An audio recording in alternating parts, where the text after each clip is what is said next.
আসসালামু আলাইকুম। Online IT service YouTube পক্ষ থেকে সবাইকে স্বাগতম। আমরা আজকে দেখব এমএস ওয়ার্ডে কীভাবে কপি পেস্ট করতে হয়, এছাড়া আরও অনেক কিছু। কপি পেস্টটা কী এবং কাট পেস্টটা কী আমরা আজকে দেখব। চলুন কিছু লেখা আমরা নিয়ে আসি। আমি আগে থেকে কিছু লেখা আঁকছিলাম, সেটা আনলাম। কপি হচ্ছে আপনি যেখানে লিখবেন কোনো লেখা সেখানেও থাকবে, এর অধিক অন্য কোথাও নিয়ে যেতে চান, অর্থাৎ কোনো লেখাকে এক স্থান থেকে অন্য জায়গায় নিয়ে যাওয়ার জন্য বারবার না লিখে কপি এবং পেস্ট ব্যবহার করতে পারেন। ধরেন আমার এখান থেকে এই নলেজ লেখাটুকু আমি কপি করব, কপি করে অথবা আমি পুরো একটা লাইনটাকে আমি কপি করে রাখলাম, নিয়ে এখান থেকে আমি যতবার ইচ্ছা পেস্ট করলাম, ততবারই অটোমেটিক চলে আসবে, কপি পেস্ট হচ্ছে। আচ্ছা, কপি কীভাবে করতে হয়?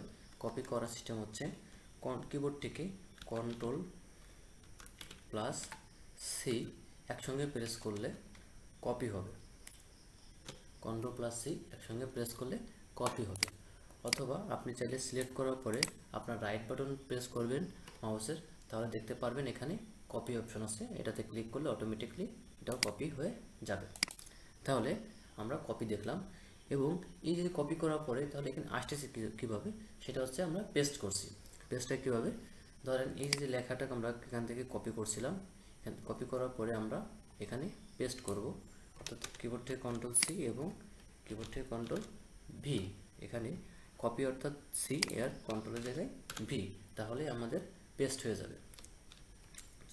তাহলে কি বুঝলাম? কন্ট্রোল প্লাস সিতে কপি অ্যান্ড কন্ট্রোল প্লাস ভিতে পেস্ট, কন্ট্রোল প্লাস সিতে কপি এবং কন্ট্রোল প্লাস ভিতে পেস্ট হয়ে যাচ্ছে। আপনি যখন কাট করতে চান, কাট করার ক্ষেত্রে কাট হচ্ছে কি, যে একটা লেখা যেখান থেকে আপনি ধরেন কোনো লেখা আপনি এখানে লিখছেন, বাট এখানে থাকবে না, অন্য আরও কয়েক জায়গায় নিব, সেখানে থাকবে। সেক্ষেত্রে করণীয় কি? সেক্ষেত্রে এরকম কপি করার মতো আগে সিলেক্ট করতে হবে, তারপর কিবোর্ড থেকে কন্ট্রোল প্লাস এক্স, এরপর আপনি যতবারই দিবেন সেখানে ভি পেস্ট হতে থাকবে। আচ্ছা, তাহলে কি বুঝলাম? কন্ট্রোল প্লাস এক্সে আসছে কাট, কাট এবং কন্ট্রোল প্লাস ভিতে পেস্ট। কাট করলে কি হবে?